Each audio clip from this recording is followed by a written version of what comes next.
Assalamualaikum warahmatullahi wabarakatuh.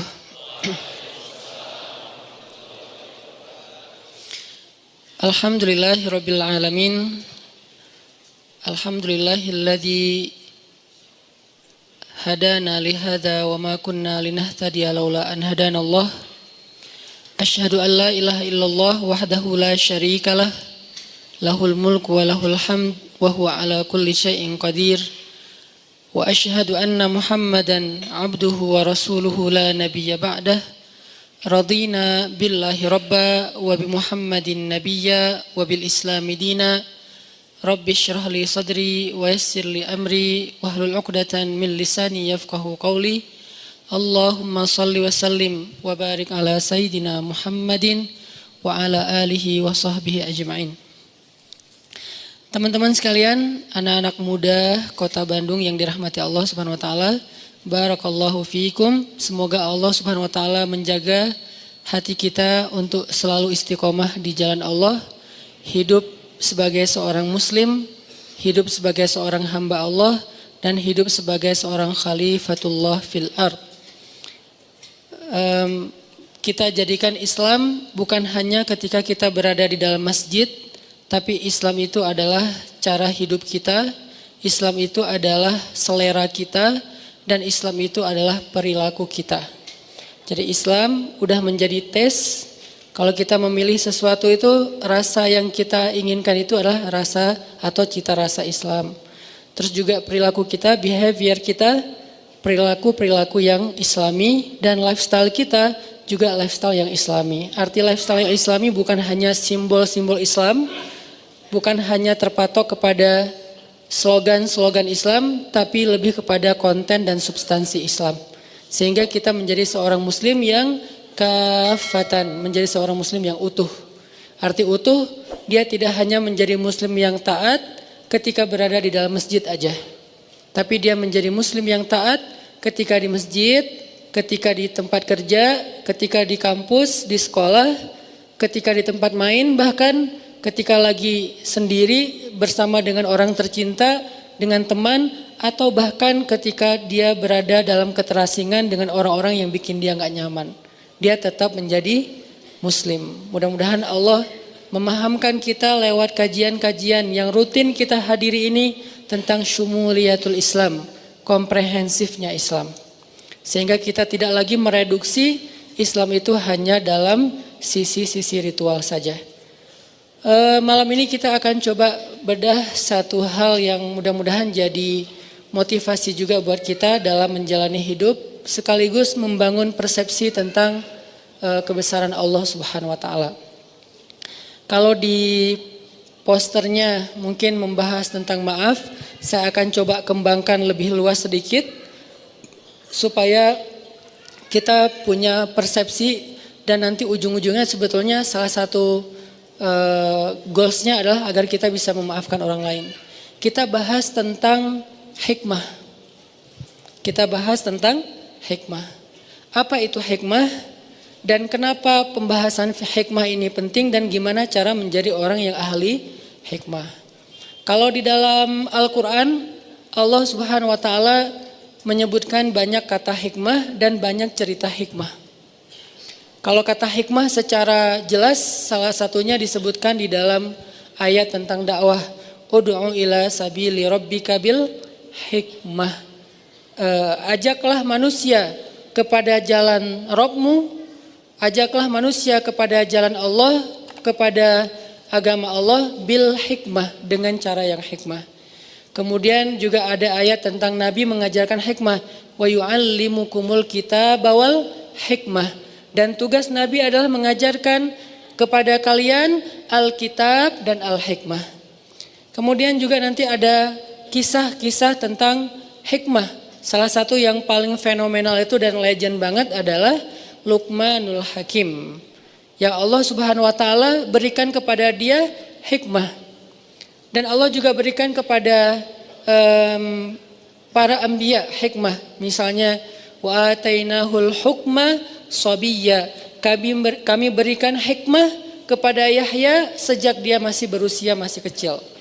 Sebegitu seringnya kata hikmah disebut di dalam Al-Quran. Kenapa? Apa maksudnya? Terus gimana cara kita mengamalkan kata hikmah ini?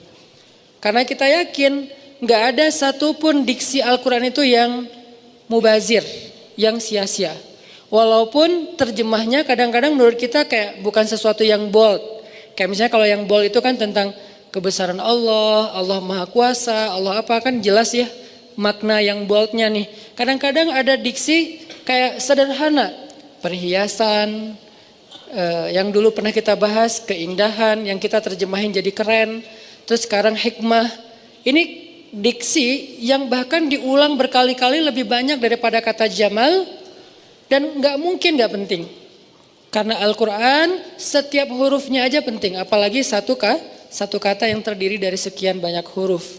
Sehingga Allah ngasih tahu kita bahwa semua huruf Al-Quran itu penting kadang-kadang dengan sebuah simbol atau dengan sebuah kode. Misalnya alif lam mim gitu. Kenapa ada pembukaan surat cuman satu huruf? Nun, qaf, sod gitu kan? Atau dua huruf yasin, atau tiga huruf alif lam mim, atau banyak kaf, ha, ya, ain, sod. Semuanya huruf, bukan kata. Kenapa Allah buka surat-surat tersebut dengan huruf? Karena Allah pengen ngasih tahu salah satu maknanya, semua huruf Al-Quran itu penting. Sehingga yang kita baca walaupun cuman qaf itu penting. Minimal kalau kita nggak tahu makna lebih dalam, pentingnya apa? Qaf aja kalau kita baca dapat pahala. Coba kalau kita baca yang lain selain Al-Quran, satu huruf nggak akan mengandung pahala, walaupun juga nggak mengandung dosa, biasa aja gitu. Yang biasa aja itu namanya mubah, nggak berpahala, nggak dosa ya, nggak dilarang, nggak disuruh, biasa aja. Kita baca nama seseorang, nama orang penting banget, udah lengkap dibaca pun belum tentu berpahala kan. Tapi kalau Al-Quran belum lengkap, satu huruf aja udah 10 kebaikan. 10 kebaikan itu Allah nyebutnya, Nabi nyebutnya dengan istilah hasanah. Hasanah itu bukan hanya angka pahala yang menurut kita cuma angka akhirat. Hasanah itu biasanya lebih sering dan lebih identik dengan dunia. Berarti satu huruf kita baca Al-Quran, kita kayak dijanjiin sama Allah dapat 10 kebaikan dalam hidup kita hari itu. Misalnya pagi-pagi, qaf, udah 10 loh. Besok nun, lo ngapain sih? Cari berkah. Jadi cuma satu huruf doang. Kebayang satu huruf aja bisa sekeren itu gitu. Apalagi satu kata, kalimat, ayat, surat, juz, dan khatam. Ini dahsyat banget. Ini kayak kode dari Allah. Baca Quran itu gak sia-sia teman-teman. Kita gak bisa baca fasih aja dapat pahala yang utuh. Apalagi fasih maka dilipat menjadi 10 kali lipat. Beda banget dengan kita baca yang lain, walaupun membaca yang lain itu insya Allah kadang beberapa hal masih bermanfaat. Kayak baca buku atau baca majalah, baca WA, baca grup, baca caption orang di sosial media, baca komen mantan. Ya mungkin dia komennya motivasi, aku udah halal nih, kamu kapan gitu kan. Jadi kayak motivasi gitu kan. Itu kan motivasi juga, dan kadang lebih greget loh kalau dimotivasi mantan ya.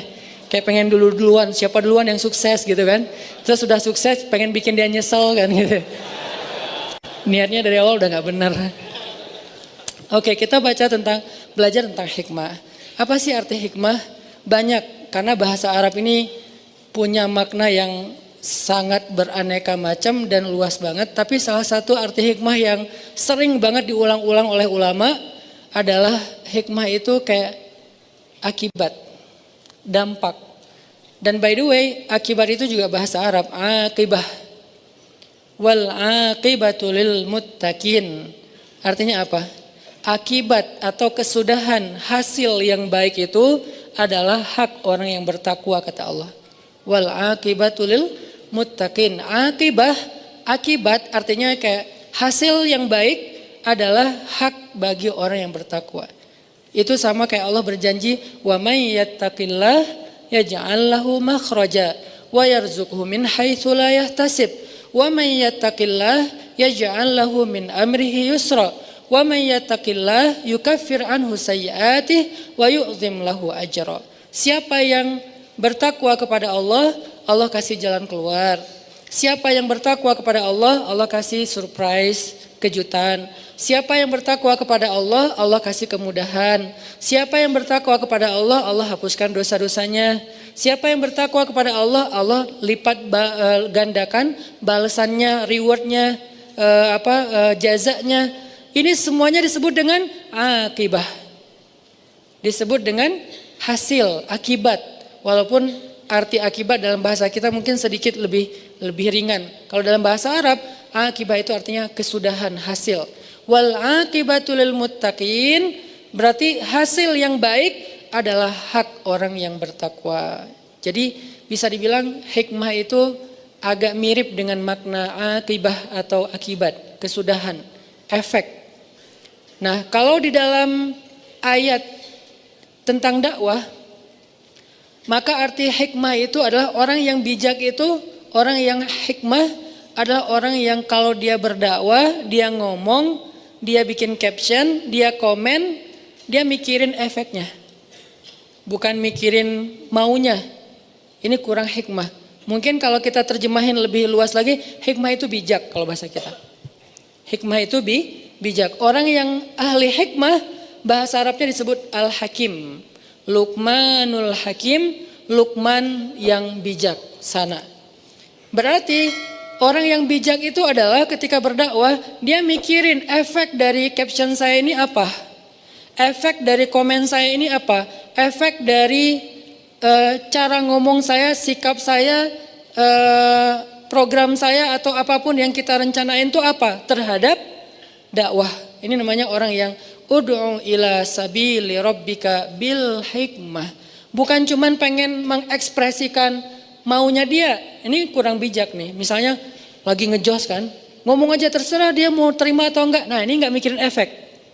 Terserah orang mau nerima atau nolak, terserah dia. Yang penting saya kan udah ngomong. Nah, ini namanya agak sedikit belum matang menurut saya. Kenapa? Karena dia masih berdakwah untuk nunjukin sikap dia. Kalau dia tuh bold, kalau dia tuh ngejos, kalau dia tuh orangnya pemberani, orangnya misalnya sangat loyal kepada agama, pengen nunjukin doang kalau dia itu orangnya hebat gitu. Nah, ini belum bijak. Kalau orang yang bijak, dia nggak mikirin tentang ekspresi pribadi, dia mikirinnya, ini keterima nggak ya yang saya sampaikan?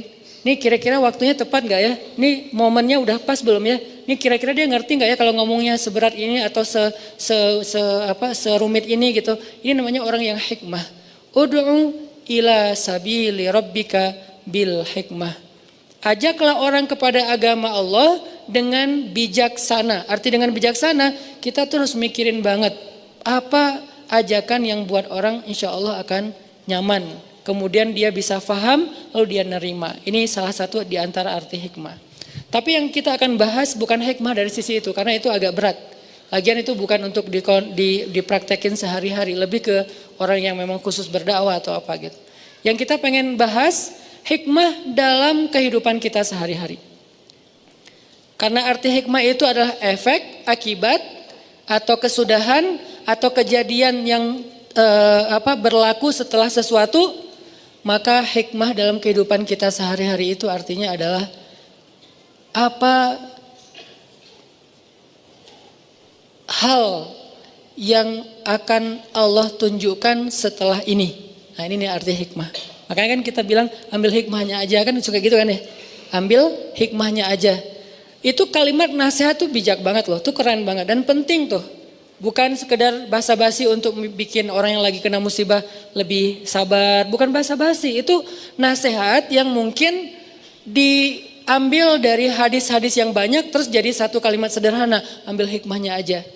Artinya tunggulah kejutan dari Allah, sesuatu yang baik sesudah ini, itu maksudnya. Dan orang yang ahli hikmah adalah orang yang paling sabar untuk menunggu kejutan itu. Ini orang yang ahli hikmah dalam konteks kehidupan sehari-hari. Orang yang paling sabar menunggu, apa sih yang Allah rencanakan di balik ini? Apa sih kebaikan yang Allah pengen ngasih di balik ini? Apa sih kejutan yang sedang Allah sediakan untuk saya di balik ini? Ini orang yang ahli hikmah banget, ini hakim banget nih. Dan itulah Luqmanul Hakim. Salah satu makna dari hakimnya Luqman, dia selalu mampu untuk bersabar menunggu kebaikan yang Allah sediakan untuk dia di balik satu ketentuan, takdir Allah atau apapun. Sehingga dia menjadi orang yang sabar, menjadi orang yang ridho. Ridho itu apa? Nerimo. Kalau sabar, kalau ridho itu nggak mau memprotes Allah. Kalau sabar itu dia nggak mau ngeluh, kalau ridho dia nggak mau protes. Kalau ngeluh kan lebih kepada masalah ya. Kok saya gini, kok saya gitu. Kalau protes, apa maunya Allah? Ini nggak ridho nih. Nah, Luqman menjadi orang yang paling sabar, ridho, happy lagi tuh. Padahal kalau kita lihat Luqman itu kehidupannya sangat biasa banget dibandingkan kita nih. Satu, dia orang Ethiopia, Habasyah, orang kulit hitam. Kayak satu kampung gitu sama Bilal. Kedua, dia budak. Dia, kalau kita gimana pun, maaf mungkin miskinnya kita, diri kita tuh masih milik kita, bukan milik orang lain. Kalau budak, sampai dirinya aja milik orang lain. Terserah mau dijual kemana-mana. Bahkan kalau dia nikah, dia hanya boleh menikah dengan sesama budak. Yang istrinya juga milik orang lain, milik tuannya. Kita kadang-kadang sebagai orang yang mungkin kerja di orang lain, ngerasa sebagian dari waktu kita itu milik perusahaan, milik atasan kita, yang dia yang nentuin, kamu harus masuk kerja, kamu nggak boleh cuti dulu sekarang, kan gitu kan. Kalau Luqman itu lebih dahsyat loh, seutuhnya dirinya, waktunya, bahkan kehidupannya milik tuannya. Dia nggak punya hak apapun, satu-satunya milik dia cuma hati doang. Karena itu yang nggak bisa dimiliki siapapun, cuman hati doang. Artinya dengan kondisinya sebagai budak yang gak punya apa-apa, yang bahkan dirinya, istrinya, anaknya semuanya milik tuannya, dia masih menjadi orang yang selalu mengatakan Alhamdulillah, Alhamdulillah, Alhamdulillah. Kok bisa orang kayak gini? Malah dia berbaik sangka terus sama Allah. Sampai dia nasihatin anaknya dengan goal supaya anaknya itu kagum kepada Allah. Allah itu baik banget sama kita. Allah itu selama ini selalu ngasih kita kebaikan, nikmat, anugerah, dan karunia segala macam. Kok bisa orang dengan status Luqman tapi malah lebih sering bersyukur kepada Allah?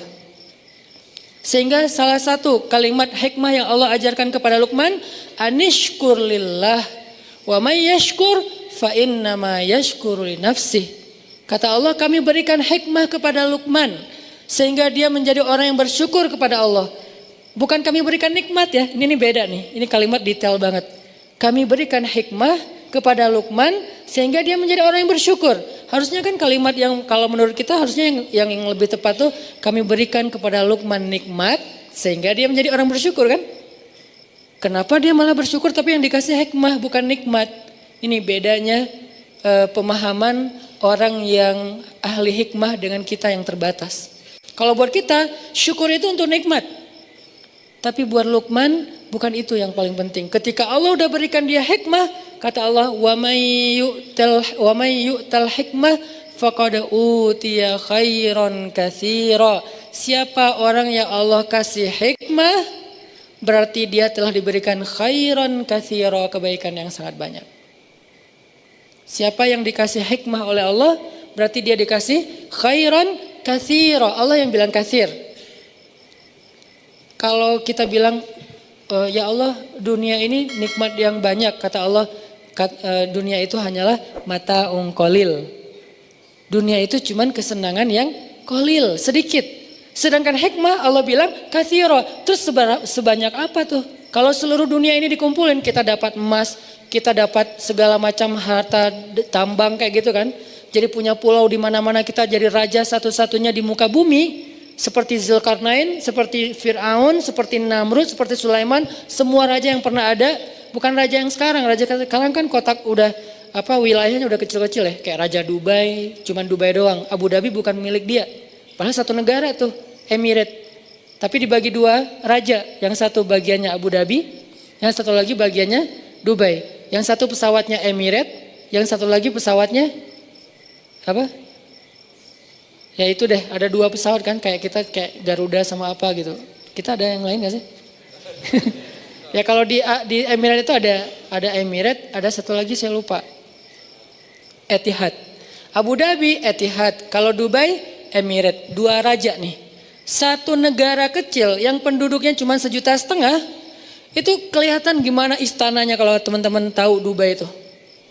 dengan Khalifah Towernya, kemudian dengan istana-istana lain yang di view pantai, apalagi sekarang Dubai itu jadi kayak destinasi sport ekstrim kan, yang loncat dari gedung, yang loncat dari pesawat, yang tapi nggak ada yang bunuh diri ya, loncat profesional gitu, bukan loncat karena masa lalu.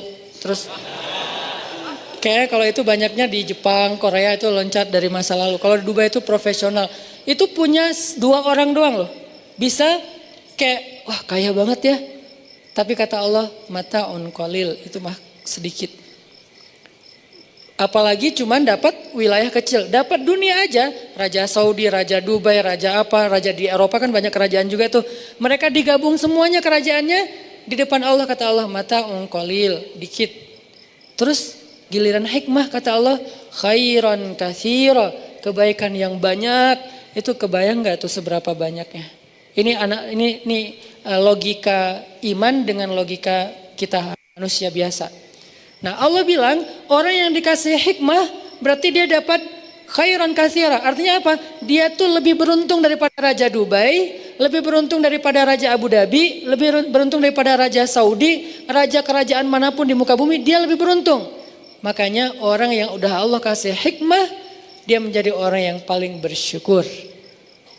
Orang yang Allah kasih hikmah, dia menjadi orang yang paling bersyukur. Kenapa? Karena dia lebih beruntung dari raja-raja tadi. Oh, sebegitu pentingnya hikmah Ustaz. Ya, makanya ketika Allah mengatakan wa ataina kami berikan kepada Luqman hikmah anishkur lillah, berarti Luqman itu walaupun secara sosial statusnya budak, tapi dialah orang yang paling beruntung di muka bumi sehingga dia menjadi orang yang paling bersyukur. Gimana caranya? Apalagi kita yang bukan budak, nggak semiskin Luqman. Hanya mungkin kita mengeluh karena nggak tahu hikmah di balik ketentuan Allah terhadap diri kita. Jadi kalau Allah sayang kepada hamba, Allah nggak ngasih nikmat supaya dia bersyukur. Itu biasa. Oke, itu kasih sayang Allah, tapi yang kayak levelnya level receh lah tuh. Ada orang dikasih receh bahagia banget. Pas dikasih uang yang bukan bunyi koin, uangnya uang kertas, kok ini sih nggak dikasih yang koin itu? Kan aneh ya. Dikasih uang 1.000 rupiah atau 500 rupiah, dia bersyukur, makasih hatur nuhun, makasih banyak, berkali-kali ngomong syukur. Sampai ngundang teman-temannya, aku dapat nih 500 rupiah gitu kan. Begitu dikasih 100.000, ya apa sih maunya Allah ngasihnya 100.000. Ini nih maksudnya. Jadi Allah kayak nawarin, ini loh yang lebih baik daripada itu, mau gak aku berikan kepada kalian hikmah. Apa sih hikmah? Yang membuat Luqman sebagai budak merasa paling bahagia, paling beruntung, yang kata Allah adalah khairan katsira, kebaikan yang sangat banyak. Tadi balik lagi, hikmah itu adalah ketika kita bisa memahami kebaikan di balik semua ketentuan Allah Subhanahu wa taala. Mau itu anugerah ataupun musibah, semuanya baik. Itu orang ahli hikmah. Nanti berlaku lagi di dalam hadis yang lain, ajaban li amril mu'min. Betapa menakjubkan orang yang beriman, itu hikmah tuh. Hidupnya semuanya baik, dikasih anugerah baik, dikasih musibah baik, sehingga dikasih anugerah dan musibah buat dia semuanya diungkapkan dengan ridho. Bisa ridhonya dalam bahasa sabar, bisa ridhonya dalam bahasa syukur. Intinya dia ridho. Saya terima ya Allah, saya terima ya Allah. Kan nerima itu enak ya. Saya terima nikahnya kan enak kan ya. Masa saya tolak nikahnya, kan gak ada akad kayak gitu kan. Jarang banget ada yang orang ngomong saya terima nikahnya tapi cemberut. Jarang kan? Saya terima deh nikahnya. Gak ada kan orang kayak gitu. Rata-rata saya terima nikahnya tuh kayak calon mertua belum selesai ijab, kita udah kabul gitu kan. Saya nikahkan, saya terima Pak gitu kan. Saking kayak lagi semangat banget gitu. Kadang-kadang kalau ada orang yang calon mertuanya mungkin orangnya kebiasaan pelan-pelan kalau ngomong, Ananda, saya sebagai ayahnya panjang ininya, atau kadang-kadang si MC-nya prolognya kepanjang banget, kapan akan nikahnya, keburu gempa, keburu apa, keburu kiamat gitu kan. Terus saya nggak sempat nikah lagi, pengen cepet-cepet.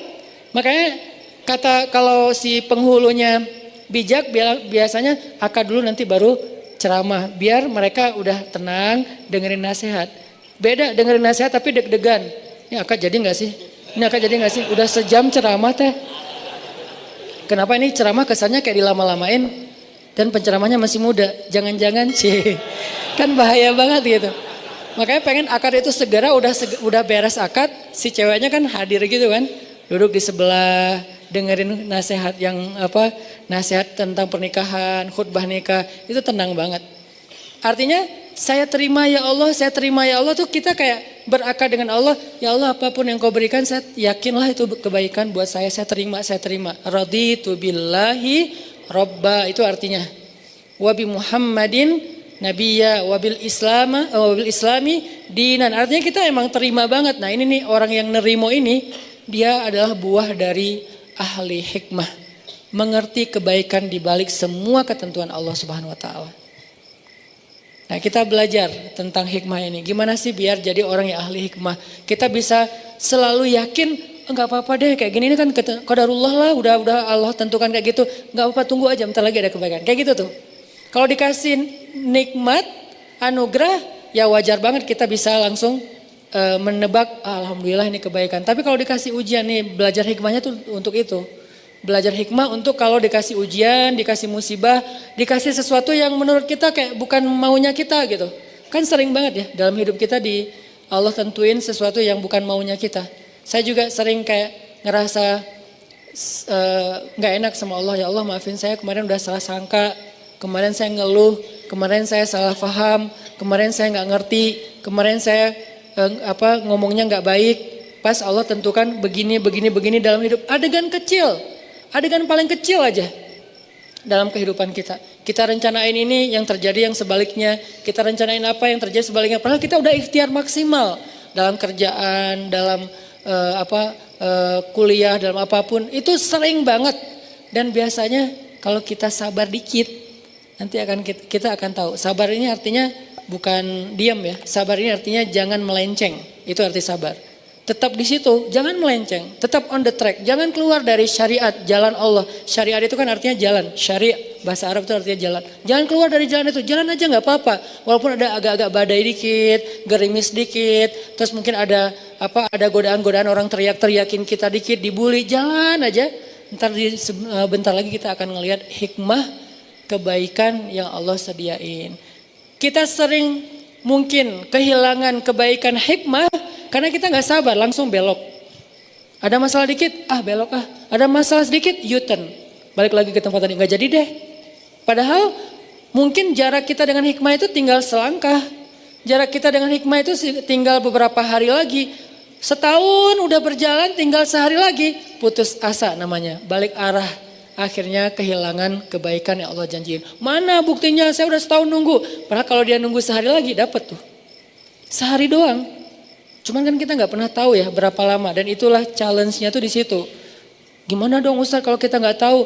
Justru kalau kita tahu namanya bukan hikmah.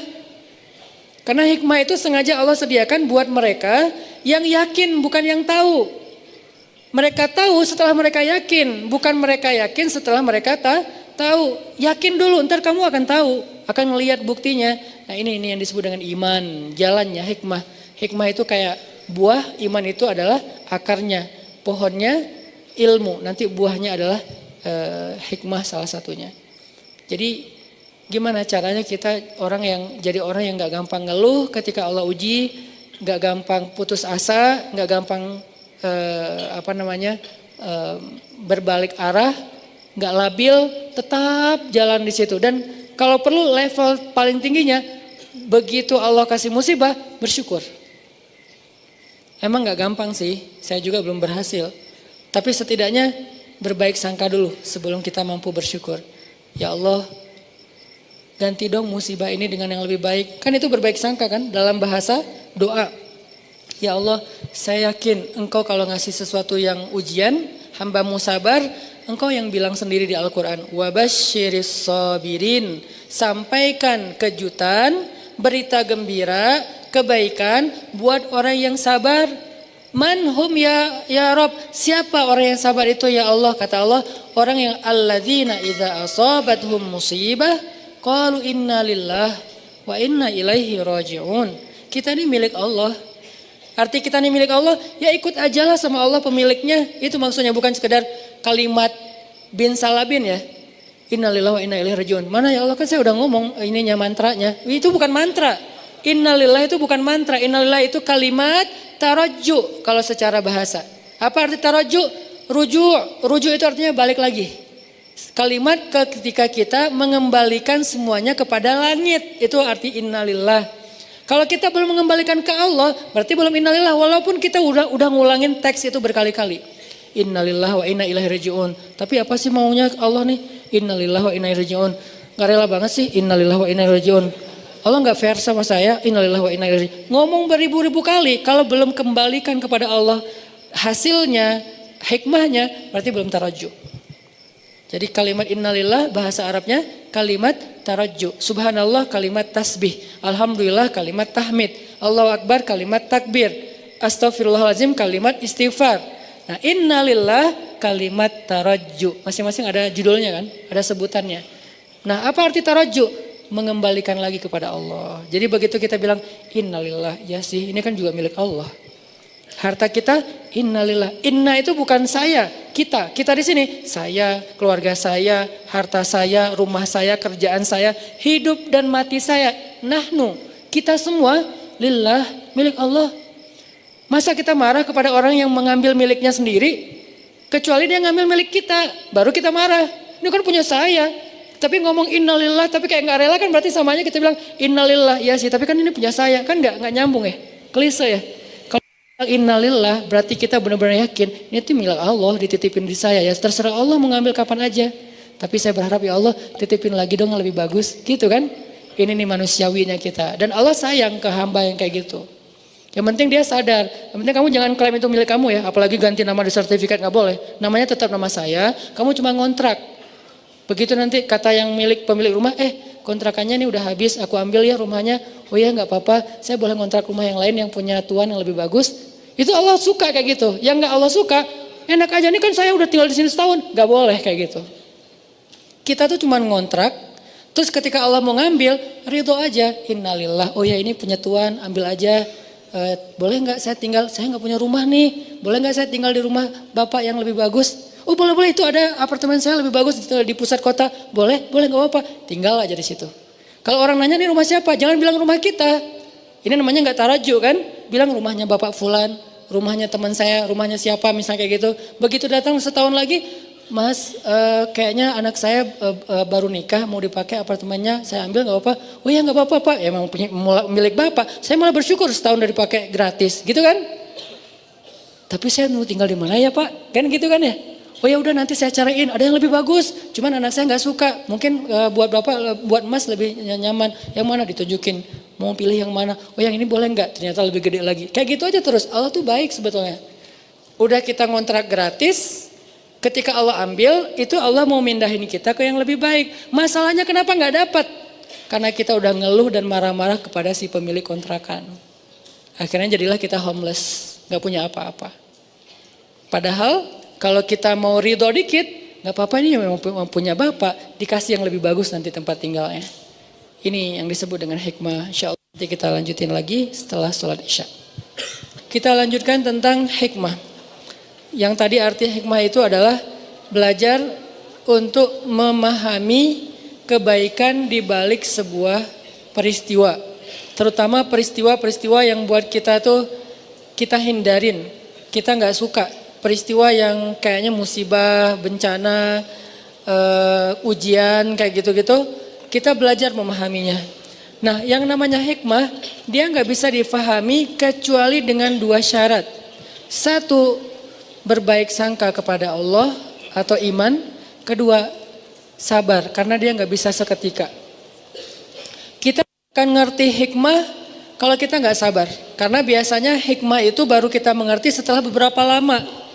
Nah dalam proses menunggu beberapa lama sampai kita ngerti maunya Allah apa, kebaikan dan kejutan yang Allah sediakan itu apa, yang dibutuhin itu adalah sabar. Sehingga ulama mendefinisikan salah satu di antara makna sabar, intizarul faraj min indillah. Arti sabar itu menunggu datangnya jalan keluar dari Allah, menunggu datangnya kebaikan dari Allah. Intizar, menunggu, itulah sabar. Jadi selama seseorang menunggu, kata Nabi, Menunggu datangnya pertolongan Allah adalah ibadah. Nunggu doang. Jadi orang sakit nunggu sembuh sambil dia berobat. Kan berobat juga nggak 24 jam setiap detik kan. Minum obat sehari 3 kali. Tapi kan ada masih panasnya, sakitnya, nyerinya. Dia nunggu sampai proses berobatnya membuahkan hasil kesembuhan. Nunggu doang itu kayak ibadah. Kayak kita sholat, kayak kita zikir, kayak kita tilawah. Nunggu doang. Begitu juga ketika kita dikasih ujian, musibah, soal harta, soal fisik, soal perasaan, kan 3 kan. Ba'sa, dorro, zulzilu. Ba'sa fisik, dorro harta, zulzilu itu perasaan. 3 model ujian yang semua orang ngalamin. Walaupun mana yang paling berat tergantung orang. Ada yang orang mungkin kalau diuji fisik langsung ngeluh. Ada orang kalau fisik nggak apa-apa, tapi kalau harta dia lemah di situ. Ada orang fisik nggak apa-apa, harta nggak apa-apa. Kalau perasaan dia langsung habis. Nggak kuat kalau diuji perasaan. Diuji perasaan itu apa? Banyak. Bisa diuji perasaan tentang rasa cinta, bisa diuji perasaan tentang rasa benci, bisa diuji perasaan tentang rasa marah. Yang namanya perasaan. Cinta, benci, marah, kangen, itu semuanya ujian. LDRan itu zulzilu, terguncang. Apalagi LDRan habis akad nikah, itu lebih zulzilu lagi, berapa skala Richter gitu kan, guncangannya tuh. Karena zulzilu itu zalzalah, idza zulzilatil kan itu artinya guncangan.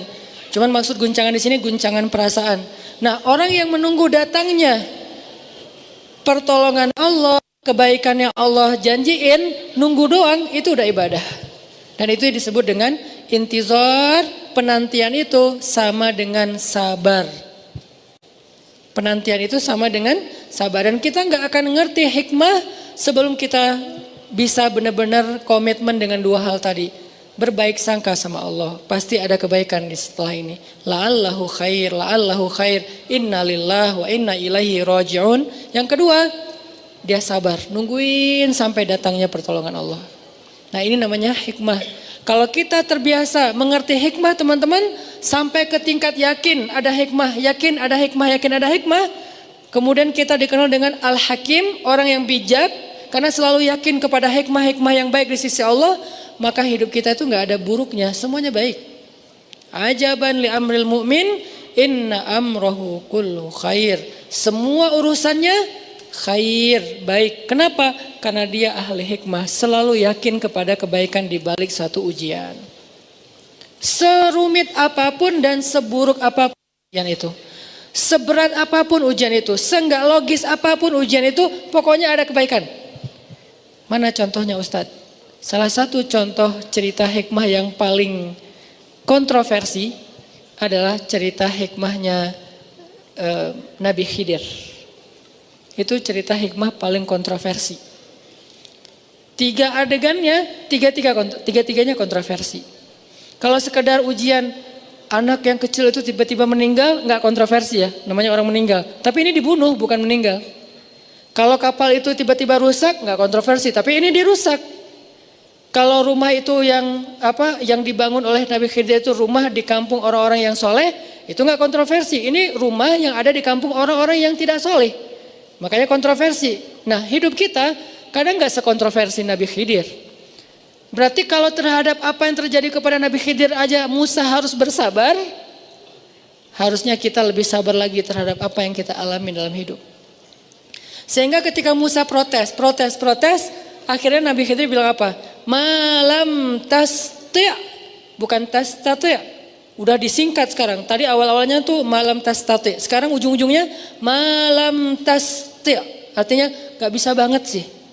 Kok gak bisa banget sih untuk sabar? Malam tasti' alaihi sabra. Akan aku jelaskan sekarang kepada kamu. Inilah penjelasannya kepada kamu.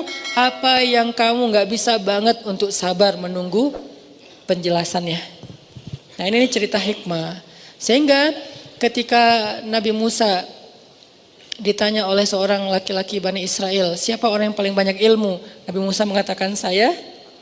Ya, ini namanya ilmu yang sifatnya fikih. Belum ilmu hikmah. Ilmu fikih itu ilmu hukum, halal, haram, boleh, enggak, hak, batil. Ini ilmu fikih, ilmu syariat. Nah, ketika Nabi Musa ditanya, siapa orang? Nabi Musa menjawab saya, maksudnya saya yang paling mengerti syariat. Ya wajar, karena Nabi Musa lah yang pertama sekali membawa agama Yahudi. Sehingga nggak ada orang yang lebih mengerti agama Yahudi daripada Nabi Musa. Bahkan Nabi Harun tidak lebih mengerti agama Yahudi daripada Nabi Musa. Kenapa? Karena Nabi Musa itu Rasul, Nabi Harun itu Nabi. Rasul itu satu level di atas Nabi. Ini dua hal yang berbeda. Ini kebiasaan di Mesir, ulama kalau ngomong itu ngebalikin angle yang positif. Jangan bawah tapi atas. Saya bisa bilang Nabi itu satu level di bawah Rasul. Artinya Harun itu Nabi Yahya, itu Nabi Zakaria, itu Nabi Imran, sebagian ada yang bilang itu Nabi Maryam, sebagian ada yang bilang itu Nabi. Dan mereka semuanya ngikutin agamanya Rasul Musa alaihissalam. Ngikuti agamanya Nabi Musa, yaitu Yahudi. Baru nanti Yahya ngikutin agama Isa, ketika Isa udah lahir terus bawa agama baru dengan kitab suci yang baru namanya Injil dengan agama Nasara atau Nasrani. Artinya nggak ada yang lebih mengerti syariat Yahudi daripada Nabi Musa. Sebagaimana nggak ada yang lebih mengerti syariat Islam daripada Nabi Muhammad. Jadi wajar Nabi Musa nggak salah jawabnya. Siapa yang paling banyak ilmu? Nabi Musa mengatakan, saya. Yang paling ngerti, kalau kalian pengen tahu tentang agama Yahudi, tanya saya deh. Kemudian Allah mengatakan, wahai Musa, carilah seorang laki-laki di antara pertemuan dua laut, dia punya ilmu yang kamu tidak punya. Dia punya ilmu yang kamu tidak punya. Apa yang dia punya dan Nabi Musa nggak punya? Nabi Musa padahal paling ngerti syariat. Adakah yang lebih ngerti syariat daripada Musa? Nggak ada emang. Tapi ada satu ilmu lagi, namanya ilmu hikmah. Yang Nabi Musa tidak mengerti. Datanglah Nabi Musa, singkat cerita, ketemu dengan Nabi Khidir. Lalu Nabi Musa melamar jadi murid, pengen ikut Nabi Khidir. Terima saya untuk ngikuti Anda, ikut guru. Jadi ini nih pelajaran penting ya buat kita bahwa ilmu itu didatangi, bukan mendatangi. Nabi Musa bilang, saya akan berjalan untuk menemukan pertemuan dua laut. Kalau nggak ketemu saya akan jalan seumur hidup. Demi mencari guru. Padahal Nabi Musa itu kalau mau cara gampang bisa. Caranya gimana? Ya Allah, datangkanlah Khidir kepada saya. Bisa kan? Kenapa? Musa itu kalimullah. Apa arti kalimullah? Sering teteleponan sama Allah. Kalim itu ngomong langsung, cuman nggak ngelihat orangnya, bukan fit call ya. Jadi kayak nelpon gitu. Kalau Nabi Muhammad langsung, lebih dahsyat lagi. Kalau Nabi Musa langsung ngomong tapi nggak ketemu. Ini kalau bahasa sekarang tuh kayak nelpon. Kan gampang banget, tinggal nelpon Allah, ya Allah saya pengen ketemu Khidir di mana ya? Nggak apa-apa deh saya datengin, tapi Allah kasih tahu saya harus kemana. Atau kalau bisa Khidir yang ketemu saya, kan saya yang lebih tinggi derajatnya daripada Khidir. Kan secara derajat kenabian Musa lebih utama daripada Khidir. Semua ulama sepakat Musa lebih utama. Bahkan di antara para anbiya Musa itu masuk 5 kategori nabi papan atas, ulul azmi namanya. Berarti kan kata Allah, faddalna ba'dahum ala ba'd. Kami utamakan sebagian mereka atas sebagian yang lain. Lahum darajatun, mereka bertingkat-tingkat. Kan manusia seperti itu di sisi Allah, cuman yang tahu pastinya Allah. Cuman dari sisi keilmuan Musa itu lebih utama daripada Khidir. Harusnya Khidir yang diundang kepada Musa untuk datengin Musa. Enggak, tapi dalam konteks ini bukan siapa yang lebih utama, siapa yang pengen belajar. Muridnya bisa seorang pejabat, muridnya bisa seorang pengusaha yang udah konglomerat banget, muridnya bisa lebih tua, tapi kalau dia yang belajar, dia yang datangin gurunya. Walaupun gurunya lebih muda, walaupun gurunya mungkin lebih miskin, walaupun gurunya bukan pejabat rakyat jelata, tapi kan dia guru. Maka konsep rumus dasarnya ilmu didatangi, bukan mendatangi. Sehingga ketika Imam Malik diundang oleh raja untuk ngajarin raja ke istana raja, Imam Malik mengatakan ilmu itu didatangi bukan mendatangi. Akhirnya raja datang ke rumah Imam Malik. Sampai di rumah Imam Malik, raja duduk di atas, Imam Malik duduk di bawah. Langsung yang pertama dibuka itu bukan bab ilmu, tapi bab adab, etika. Karena etika lebih dulu daripada ilmu. Seperti yang kata Ustaz Umar Mita beberapa video kan, akhlak lebih utama daripada ilmu. Ada orang yang punya ilmu banyak, teori ayat hadis, tapi kurang akhlaknya. Sehingga yang pertama dibuka, adab murid kepada guru. Pertama, duduk di bawah, langsung rajanya duduk di bawah gitu. Ini karena penting banget. Kok gitu sih, kok nggak langsung bahas aja hal haram? Enggak, tetap etika nomor 1. Akhirnya Nabi Musa jalan nyari Nabi Khidir. Pas sudah ketemu, pengen ikut guru, saya boleh nggak ikut engkau wahai Tuhan? Saya pengen belajar ilmu kepadamu. Apa jawaban Khidir? Kamu nggak akan sabar sama saya.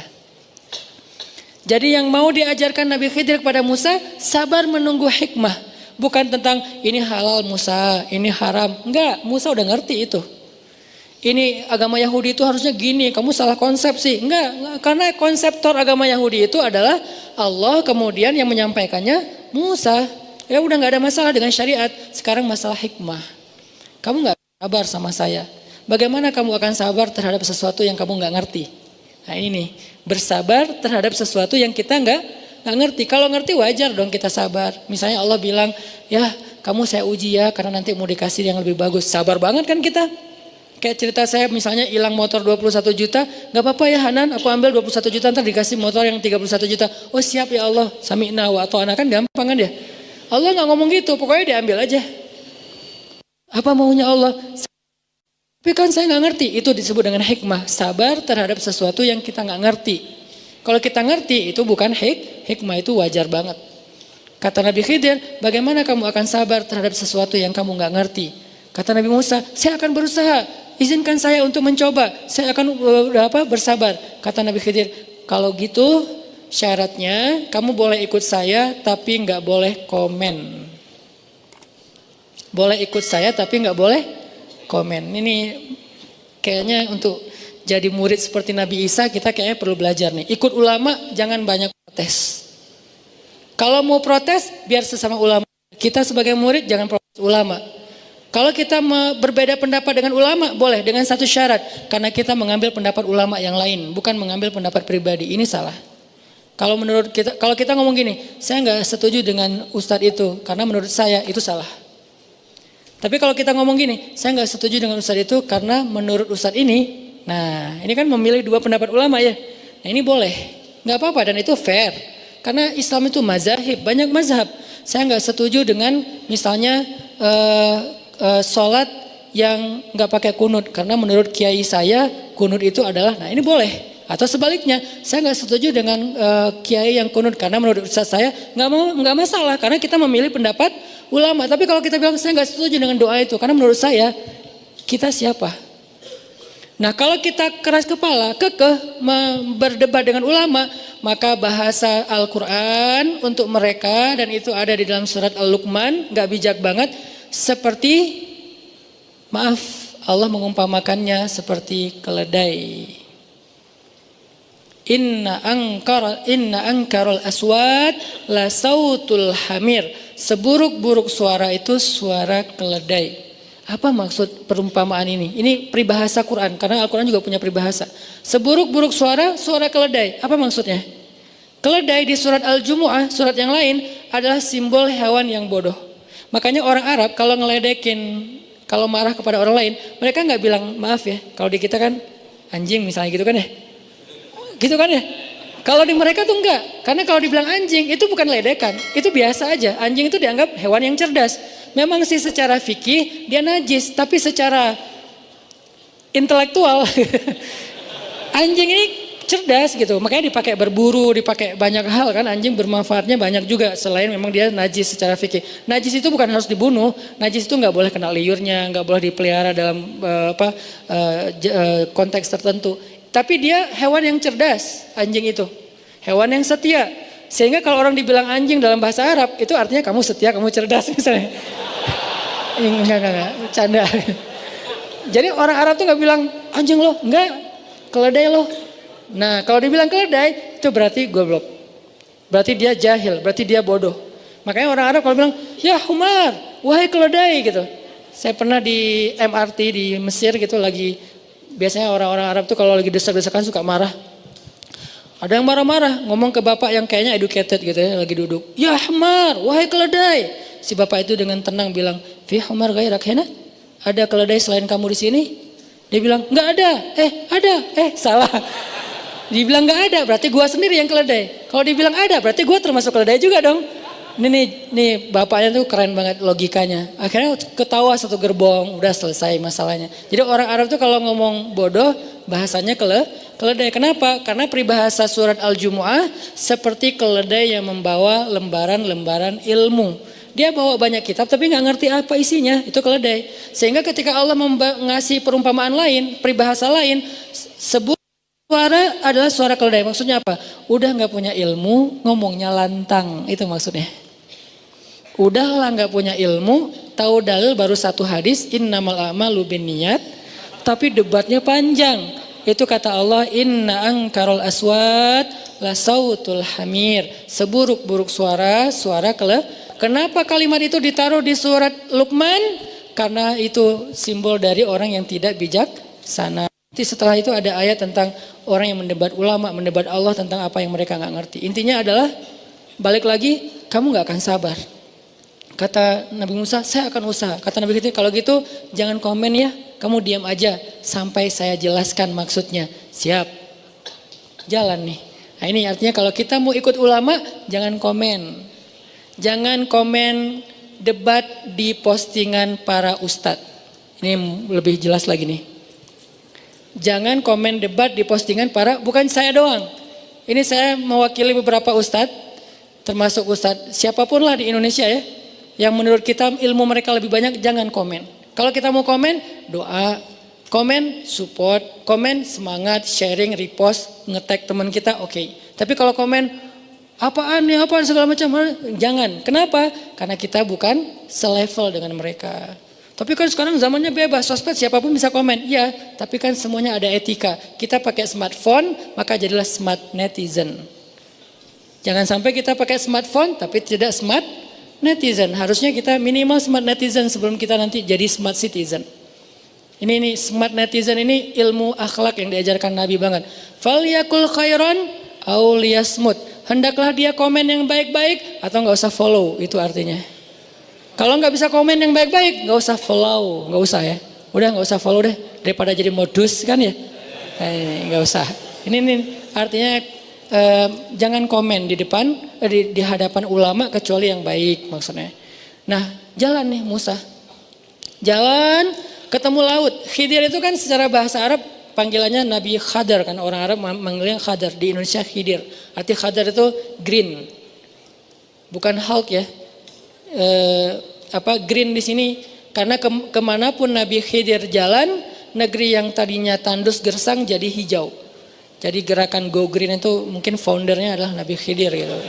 Dari zaman dulu. Karena kemana beliau pergi jadi hijau, subur, berkah gitu. Sehingga orang semuanya sayang sama Nabi Khidir. Senang sama Nabi Khidir. Ada Khidir lewat semuanya pengen menjamu di rumahnya. Kenapa? Rumah yang dimasukin Nabi Khidir berkah.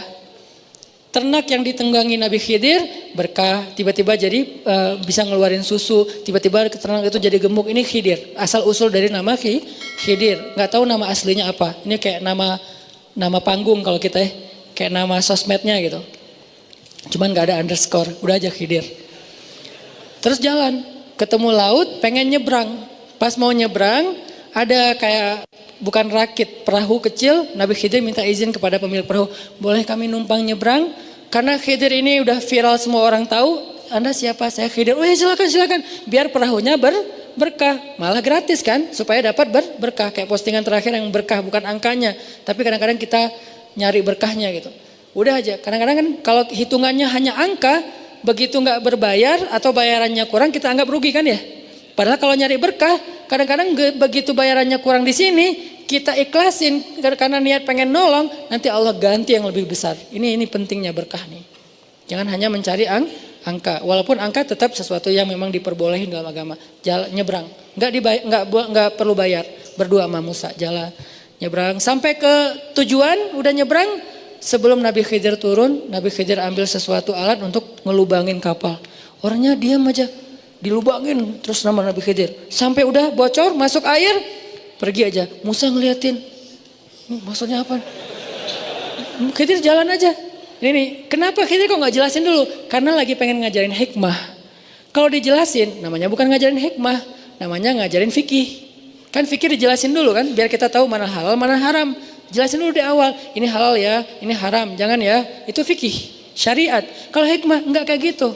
Hikmah itu kita dengan Allah. Makanya kalau kita pengen bisa komunikasi dengan Allah, kita tuh harus ngerti hikmah. Kalau dengan manusia, kita ngerti syariah. Dengan manusia, syariah. Makanya syariatnya kan suka gitu kan bahasa kita ya. Syariatnya sih gitu, tapi hikmahnya Allah yang tahu. Nah, artinya komunikasi dengan manusia halal, haram, hak, batil, boleh atau enggak itu syariat. Oke, itu penting. Tapi ada satu lagi, komunikasi dengan Allah hikmah. Sehingga nggak dijelasin dengan verbal, tapi dijelasin dengan sebuah kenyataan nanti yang akan terjadi. Jalan aja Khidir. Diprotes sama Musa. Anzir nih, tunggu. Saya pengen nanya, kenapa Anda lubangi perahu orang yang udah memberi kita tumpangan gratis? Kan ini nggak baik. Kata Khidir, bukankah aku udah bilang kamu nggak akan sabar? Ya udah deh. Ya maaf saya lupa. Jangan marahin saya ketika la tu'akhizni. Jangan marah kepada saya karena saya lupa. Ya udah saya akan sabar kali yang akan datang. Beneran, jalan lagi. Oke, dimaafin. Jalan, ketemu anak kecil lagi pada main sama teman-temannya, dipegang sama Nabi Khidir, maaf dipatahin lehernya meninggal. Siapa sih yang nggak protes ngelihat adegan kayak gini kan ya? Tapi ini nggak boleh dicoba ya, nggak boleh tetap ada keterangan hanya oleh profesional gitu. Yang profesional hanya Nabi Khidir, kita nggak pro, jadi nggak boleh nyoba-nyoba. Kenapa lo lakuin itu? Khidir, latihan. Jangan bunuh orang dengan alasan Nabi Khidir. Nabi Khidir hanya khusus satu orang dan the one and only lah, nggak akan ada duanya. Patahin, meninggal. Nabi Musa marah. Ini kan anak nggak ada dosanya. Ayatnya kan gitu kan, dia nggak punya salah, nggak ada dosa. Kenapa kamu membunuh jiwa yang tidak punya dosa dan nggak ada alasan yang membolehkan membunuhnya? Bukankah saya udah bilang kamu nggak akan sabar? Ya udah, ini terakhir nih, saya salah, kata Nabi Musa. Kalau saya ngomong lagi nanti tinggalkan saya. Ini terakhir, maaf. Udah jalan. Tapi Nabi Musa masih nggak bisa nyaman. Kenapa gitu ya? Aneh nih orang, saya benar nggak sih dapat guru kalau bahasa kita nih? Cuman Musa nggak sepolos itu lah, karena Musa pintar pasti ya. Cuman kayak apa maksudnya? Kenapa harus segini? Apa maksudnya? Jalan, udah malam. Sampai di sebuah kampung, sebuah negeri di tengah padang pasir. Dulu ada budaya istidhafah namanya.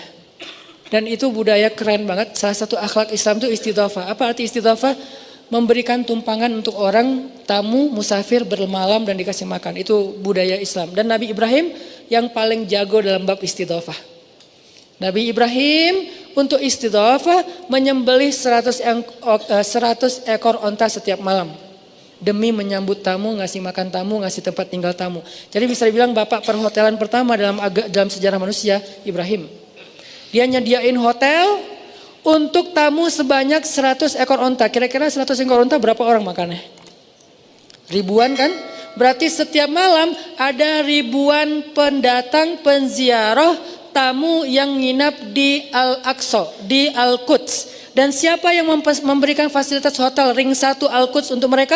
Gratis, makan gratis, full buffetnya itu udah full board, direfill lagi, bintang 5 aja kalah. Ibrahim setiap malam menyembelih 100 ekor onta untuk tamu. Berarti Ibrahim kaya banget. Kisah Ibrahim miskin itu hanya sementara pas perjalanan dari Irak ke Palestina. Sampai di Palestina kaya raya. Dan itu kebayang riwahnya bikin manajemen hotel, kemudian catering, terus suppliernya dari mana gitu kan ya. Kayak pekerja-pekerja, nggak segampang, makanya imajinasikanlah sejarah, nggak sesederhana yang kita bayangin. Berarti Ibrahim ini keren banget manajemennya. Memberdayakan masyarakat Al-Quds itu bagus banget sehingga semuanya dapat pekerjaan. Ada yang punya onta jadi supplier onta setiap hari 100 ekor onta kan kebayang berapa ribu sebulan. Ini hebat banget nih. Dan waktu itu masih terjaga budaya istidhafah itu wajib.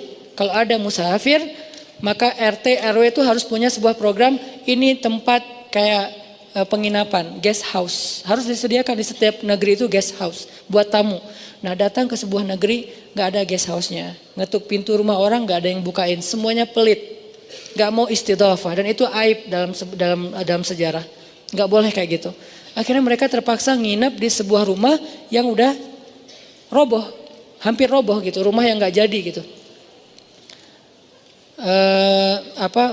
Kalau kata teman-teman tuh BCA, bangunan Can Angges gitu ya, yang belum jadi gitu. Udah nginap aja. Tapi ini bukan bank ya, ini hanya istilah gitu. Udah aja di bawah nginap, dingin-dingin, terus hujan. Pagi-paginya pas sudah selesai nginap di sana, akhirnya Nabi Khidir malah kayak renov gitu. Rumahnya dibangun lagi sampai bagus. Seharian kerja udah capek. Nabi Musa bilang, harusnya kamu minta ongkos nih untuk kerjaan ini. Kenapa? Soalnya kan mereka pelit sebab kita hitung-hitungan. Kamu juga harus hitung-hitungan. Nabi Khidir mengatakan, hadza firaqu baini wa bainak. Inilah perpisahan aku dengan kamu. Salah ngomong Nabi Musa, gak sabar ya. Karena gregetan, masa sih mau bantu orang yang pelit. Akhirnya inilah perpisahan kita. Sekarang aku akan jelaskan kepada kamu semua hikmah di balik peristiwa yang kamu gak sabar menunggu penjelasannya. 1. Perahu yang aku bocorin itu, cuman dibocorin gak dirusak total. Bocorin dikit biar masuk air, kemudian mereka menunda keberangkatan untuk nambal dulu. Kenapa? Karena di tengah lautan ada raja kayak pembajak gitu yang merampas perahu-perahu yang lewat. Aku berharap mereka tidak jadi korbannya sehingga aku lubangin. Lalu mereka menunda keberangkatan dan tidak jadi korban pemalakan atau dibegal di tengah jalan gitu. Ini maksudnya. Berarti melubangi perahu adalah bentuk dari menolong nelayan. Kan ini hikmah ya. Kadang hidup kita kayak gitu. Ada lubang yang Allah kasih dalam kehidupan kita untuk menolong kita dari musibah yang lebih besar lagi. Tapi kapan kita tahu? Setelah kita bersabar dan berbaik sangka kepada Allah. Itu hikmah. Yang kedua, apa nih alasannya nih? Bunuh orang. Anak itu kalau nanti dewasa, dia akan jadi anak yang durhaka. Dia akan mengajak kedua orang tuanya untuk kufur kepada Allah, syirik kepada Allah. Sebelum itu terjadi, maka aku menyelamatkan orang tuanya dan anak itu dengan cara Allah memberikan aku perintah untuk menyelesaikan urusan dia. Diwafatkan gitu. Diwafatkan sehingga dia meninggal sebelum dia balik. Dan orang tuanya nanti akan Allah ganti dengan anak yang lebih baik daripada dia. Memang hanya Allah yang bisa melakukan ini. Tapi maksudnya kadang Allah ngasih ujian yang berat banget dan gak logis menurut kita. Kebaikan yang menurut kita itu apalagi nih alasan Allah? Tetap ada alasan. Yang ketiga, kenapa dibangun rumah di kampung orang yang pelit? Karena rumah itu satu-satunya milik orang yang soleh di kampung itu. Kebenaran orangnya udah meninggal, anaknya anak yatim. Aku berharap nanti kalau anak itu besar, mereka tinggal di situ dan mengambil harta warisan yang tersimpan di bawah rumah tersebut. Ada lagi kebaikan. Jadi 3 kali Nabi Khidir melakukan sesuatu yang menurut Musa salah, ternyata 3-tiganya adalah khair kalau mengerti hikmahnya. Inilah apa yang malam tasti alaihi sabra. Inilah yang kamu gak sanggup bersabar untuk mengetahui penjelasannya. Hikmah. Kata Nabi Muhammad SAW mengomentari ayat ini. Kan Nabi bacain terus komen ya. Ini namanya tafsir hadis. Jadi komen terhadap ayat dari hadis. Sebaik-baik tafsir itu tafsir Quran dengan Quran, kemudian tafsir Quran dengan hadis. Nabi yang bilang, kata Nabi, seandainya saudaraku Musa itu sabar sedikit lagi, maka Allah akan mengajarkan kepada dia banyak hikmah-hikmah yang luar biasa. Tapi qadarullah Musa tidak sabar. Intinya itu pelajaran buat kita teman-teman. Hikmah itu emang kayak gitu, misteri. Kalau kita pengen tahu komunikasi sama Allah, apa maunya Allah? Caranya 2, berbaik sangkalah kepada Allah. La'allahu khair. Mudah-mudahan ada kebaikan di sini. Innalillahi wa inna ilaihi raji'un. Apapun bahasa kita, baru yang kedua, tunggu aja. Tunggu tanpa mengeluh, tunggu jangan return, tunggu jangan turn left atau right, pokoknya jalan aja lurus. Istiqomah dan dawam. Istiqomah artinya komitmen, dawam artinya konsisten. Terus saja jalan. InsyaAllah nanti kita akan melihat malam tasti alaihi sabra. Sesuatu yang kita tidak sabar untuk menemukan penjelasannya. Inilah tentang bab hikmah. Mudah-mudahan jadi motivasi buat kita dalam menjalani hidup. Karena pastinya banyak banget rencana-rencana kita yang kadang belum bisa terwujud seperti yang kita pengenin. La'allahu khair. Mudah-mudahan ada kebaikan di balik itu. Yang penting jangan salahin Allah. Kalau ada yang tidak benar, salahkan diri kita sendiri.